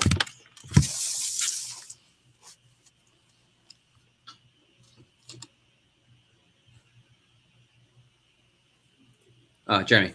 I could see how you're setting us up for triple threat alley-oop, all that. So then you're kind of reinforcing, and it's like in the demo when you tell the customer that you're going to be asking for X. It's like the same thing. Yep. Other questions or thoughts or comments? Those of you that even didn't run it last year, like those of you that just came over from NFL and for first time under United, like the Jackson, Brandon, Sean, JP, Rhiannon, any takeaways for you guys in regards to how it's going to be this coming summer? I feel like it's going to make it a lot simpler. I know when this last summer, when I was doing it, my AT1 was really not effective. Didn't have the productivity I wanted from it. So I think this is just going to be To your point, real quick, Jackson. Most branches and districts, when they run their first AT1 ever, they're probably really good at one thing, and that's triple threat. Like they're good at triple threading and rep driving, but productivity wise, they don't get anything done. Like or maybe phone jam, right? They can get reps to book their appointments, but perspective isn't changed. And here's one thing that's also big in the pilot: skills check. Because when we do that page 16 skills check, we can stop people from doing appointments by saying, "Hey, Brandon, this 16 is really rough right now, and I don't want you to continue appointments because you won't be getting at least one sponsor. So I want you to hold off on appointments, and then between now and Wednesday, I want to see you be able to do it. Then you can do appointments for the next part of the fast start, like things like that." Brandon, you're going to chime in. Yeah, just to piggyback off of what Jackson was saying, it's going to be a lot more organized. I feel like so, like you were saying, like when you run like your very first AT1, it's like you're good at triple threat, or you're good at like basically rep driving because that's what we've been doing. So just it's just a little more organized, and I feel like you're able to get like all the objectives done on what you need to get done. Yeah. Good. And the videos help. Videos are easy. Any other thoughts, real quick? Yeah, I love the video. It's cool they get to see you again. You get to what? I think it's cool that they get to see your face multiple times. Yeah, well, this isn't the first time, just to be clear, but I think it's consistency. So when they come to this advanced training, if they come live to an SLDM, or when they see me on the video feed from your office, if you're on the golf site, you'll video feed in. I mean, it's awesome, and I'm already connected to them. So, okay. Next, I just want to do one more part. I'll go through the slides, and we'll take our break after this. On the screen. There you go. Got it so far? So do the video. Okay. Okay. And then here, if you notice, what I mentioned was your manager's going to do a full presentation. We don't do that anymore. We just do we did the best practice already. When you go through the demo, you're just going to go page through page and give them some friendly reminders. Okay. Then that takes about 10, 15 minutes, maybe 15, 20. Then I want to really teach the team how to share goals. And there's a sheet. It'll be part of your advanced training file that looks like this. So this is Rihanna, sorry. We have one Rhiannon Smith. This is Rihanna, and she was from the pilot. And see that sheet says my goals? We're going to have that printed out, and we're going to teach our reps how to create a my goals sheet in AT1. And they fill it out right there. What's your contest goal? Long-term Cutco goal, customer goal, which is, it says introduce to 1,000+ new customers, and the long-term non-Cutco goal. And then I want 3 pictures. I want a picture of them as a student. I want a picture of them and their friends or family, and I want the logo of their school. Just to make it super simple, and I teach them how to share that on the appointment. Okay. Then I talk about timing of page 16, which is not page 21. 16 is the recommendations. And I teach them, as soon as you close the order and talk to the office for the deal, don't wait to go into the recommendation approach. So, okay, thanks, Jeff, for the deal. Perfect. Okay, cool. I'll let the customer know. All right, Mr. Jeremy, Mr. and Mrs. Williams, you guys are going to love it. By the way, I have a few questions. How did I do today? Great. Good. Did you enjoy the presentation? Yep. Okay, well, here's where you could really help me out. And I explain why waiting can hurt your recommendation. So that's just a little thing. You don't want to lose momentum. Then I teach them how to pull out the penny early. Mrs. Jones, a few things for the presentation. I need your best serrated edge knife, sharp knife, and then I also need your cell phone. And I explain why that's, and you guys all know why these tips are important, but I explain that. To them in Advanced Training 1, it's like going to SC2 for them, like these tips, by the way. Okay. Then I teach them how to do the rec handback, the recommendation handback. Mrs. Jones, thank you so much for these 10, for these 2, for these 20. Hand it right back. Now, Mrs. Jones, who do you know that won't buy anything, but they're really nice and they'll at least help me out by seeing me? And so I teach them that. So notice these are all basic tips. And then I get into teaching CPO. I'll stop there. Any questions? You might notice, for those of you that are virtual, you might notice how way simpler our instruction is versus, I don't know. I've seen advanced trainings where we're trying to teach consumer psychology and an objection cycle. I've seen that. Like, we want to teach the psychology of why people buy. It's like, what the hell? These kids don't even know how to finish the presentation. Or we want to teach them the objection cycle. They don't even read the manual. So why are we teaching them an objection cycle? Okay, so keep it simple. Back to this, and we'll take our break here. One more. Okay. Then we'll do CPO. Okay. After CPO, I'll teach the B block. There's a handout for this, which is the secret weapon. And there's a way, and then you'll talk about how to discount the prices. Okay. And that's the last demo-related PPR confidence building tip we give. Okay. Then next on the agenda is my talk, and I'll do a little bit of this on how to get more customers. Okay, here we are talking about increasing the people that you have to show. And what's really great about our Cutco business is no matter where you're from, how you started, it grows very quickly. In fact, there are so many people that you can show up to that you don't even realize. So I want to take the time, again, as a division manager, to give you some thoughts, 20 years doing this, and some thoughts for success on how many people you really do have to show and how do we get a hold of them, who can we network with, and ultimately really use to serve this next part of your fast start. So first thing, let's review. I call these the 4 gears.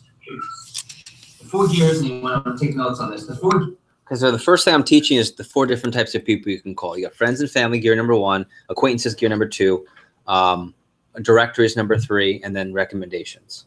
So what I'm going to do for you in the video is get people off of, oh, can I just show Rex? I want to start showing Rex now. And I get them off of that and onto, well, you have a lot of Rex. They're called acquaintances. Those are your next recommendations. So I don't want people rushing into people they don't know. The next part of the video, and I won't go there. Here we go. I'll also start to teach the new order. So this is the part I want to get to. Okay, here we are talking about, but even the smallest middle school is people don't. Whoa, chicken! They say no in the rude. And ready? Share why it's so exciting to show these people Cutco. So I do a little chicken list talk. Don't be chicken. And then the last part of that M3P by family. And when you virtual appointments. Here's your new list. The first thing I want you to write down. Go to a brand new sheet of paper. I want you to write down and this is where you're going to prioritize. So when you finish the advanced training today, when you start making phone calls, you're going to prioritize reschedules.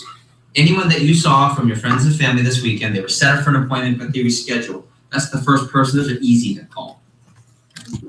Then the second priority on your list are callbacks. 4 people that you never got a chance to set up an appointment with. They're more than happy to help you. They love you. It's just that they weren't available. You had to call them back. Third, how about any virtual appointments that you didn't set up with your friends and family, with the closest people, the easiest sales? Remember, we sell so much Cutco, and it doesn't have to be live. It's the same philosophy of J.Crew. You can go to J.Crew and buy it. You go to jcrew.com and buy it. It's the same experience. And nowadays, with our generation and the way things are now in our times, people are more apt to buy sometimes online. So put down all your virtual appointments. And then the next one is anyone from your initial list. I know that in many offices, the assignment is 30 or more numbers, 50. Some of you came in with 100 or more numbers. This is the order of priority right now. Okay? The next priority, and this is what's going to happen, your manager's now going to teach you how to call acquaintances. That's the next person you're going to call, whether it's today, tomorrow, or your next big phone jam Wednesday at advanced training. It's all the acquaintances that you're going to brainstorm right now on that sheet. Okay? So we'll add those. You'll get phone numbers. You'll have time between now and Wednesday to do that. And then later, I'm going to put a big 3 question marks. Later, and when I say later, I mean maybe next summer, possibly winter break, fastest, sometime at the end of the summer. You'll at some point call recommendations. You're going to have so many to choose from, but these are the most important ones to prioritize. Okay, so you guys get a little taste of that. Then I'll teach the acquaintance approach.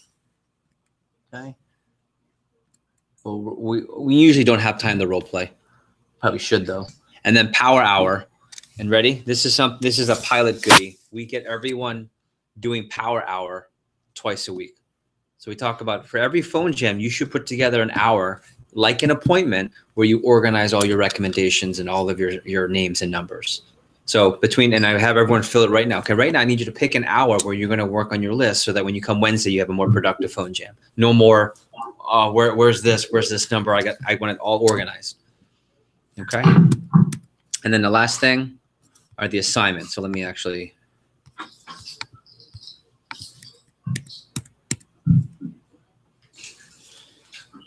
Okay. And I'll take a picture of this real quick for everyone. Okay. So if you notice, the assignment is their next skills check, which is now the closing. I want to see their goal sheets with pictures. They have to complete 4 appointments by the AT2. And the most important one is the last one, everyone. New attack list of 30 to 50. Okay. And then from there,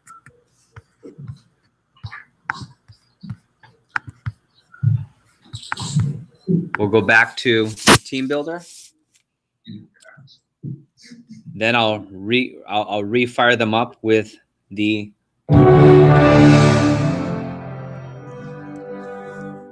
trip to Jamaica video. And then now that I've got their excitement again, I announced the $1,000 credit towards Fast Start. So hey, anyone from now until Thursday's training, anyone that you get in will count an extra $1,000 to your Fast Start, and it even includes the Jamaica trip or the 15K trip. Okay. And then from there, easy is your kickoff rep driven. And the very last slide is what they say to their friends when they get them on the phone. So I'll stop there. Any questions or big takeaways from what you just saw there? Especially for those of you who've run advanced training, that might be more of a takeaway.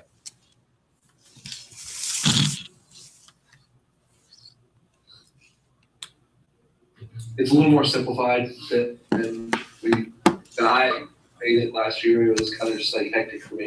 Okay. Hectic for most, by the way. Other takeaways?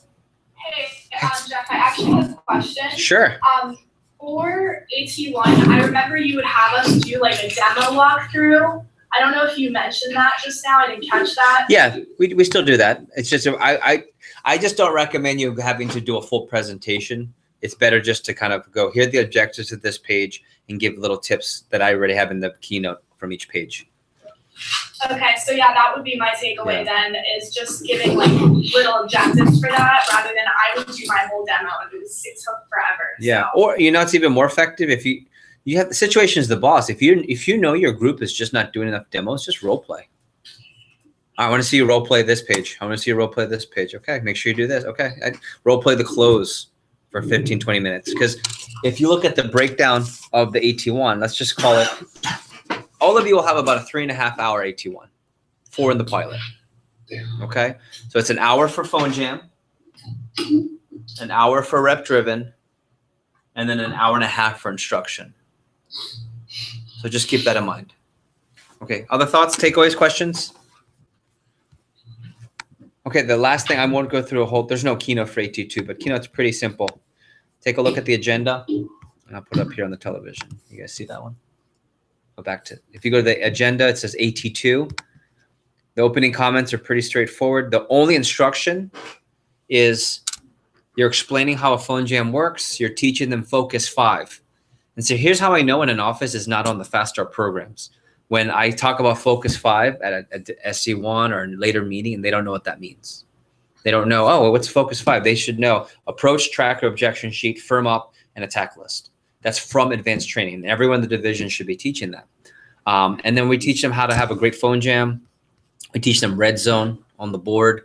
And I mean, it's pretty straightforward. That way, you have to think about AT2. They're coming to AT2 with 30 to 50 new names, with more confidence, and your AT2 is just setting them up for a better phone jam. It should be lights out. They should have a crushing phone jam. And they also get to come in and see the rest of the reps who are already rolling. So questions or comments? Let's do big takeaways before we go to break. We'll take the next 5 minutes. I'd like to get some big takeaways. I want to go around the horn. We'll start over in the Bay, Tampa. Some takeaways. I think just the simplicity is key, making it real easy. Yeah. Yeah, and to that point real quick, it doesn't have to be everyone. It's objective driven, everybody, right? Know what you need to get done, not how you need people to feel. I don't care how your reps feel. They're going to feel great. You know why? Because if they're getting the objectives done, they're seeing success. The one thing that happens here, the objective of AT2 is that they get 7 to 10 appointments set for the rest of their fast draw weekend. That's what this is up here. That's the goal of AT2, and then more PRs. And Senor Palacio at the break, we'll take a picture of this, please. And the takeaways, how about from the Bay, Tampa Bay? Are there? Yeah. So I think like what's kind of different from like other DVMs, like they get automatic exposure to you right off the bat, and I feel like that, of course, just like makes everything like more culture, more unified when they know who is like El Jefe. El Jefe. Good. How about over in Tally or in Tampa? Anywhere? Also, I think just having the video in general and setting up the objectives that you know you need to cover with them. And I mean, saying that from the start, and they're able to know nothing's shocking them. They all know what they have to, what's going to be covered, what they're going to have to do. And it includes like triple threat, all the information on that. That's really important for them to know, so that when the manager actually starts to present it to them, it's nothing's new. That's key, right? So it's not new when the manager presents it. Other takeaways? Also, I'd say, I know you mentioned it, but don't sleep on skills check. Skills check is important not just for checking your skills, but also that you're enforcing an assignment-driven culture and following up on the assignment. Right? Yeah, I think our pilot had high productivity, not just because we had first weekend pop and showed really good customers. That's part of why our productivity was high. We had long-term productivity through Fast Start. It wasn't just first weekend in the pilot. We got first weekend, our average was 1,000 and sometimes over almost 2,000 first weekend. But our reps still stuck after because we drove assignments. Their recommendations didn't stink. They knew how to close decently because of skills check. And they always had ample names because we kept driving the assignment. That's going to be part of our PDI talk today after the break. Other questions, comments? Let's do this. I would like everyone to post now. Biggest takeaway so far from the first we're halfway through the prep, believe it or not. It's almost done. Pretty cool. It is now 2:25. Let's take a 15-minute break. So back up at 2:40. Sound good, everyone? So please, everyone, biggest 1 or 2 takeaways, and we'll come back at 2:40. Thanks, everyone. Put some music on. Let me pause this guy.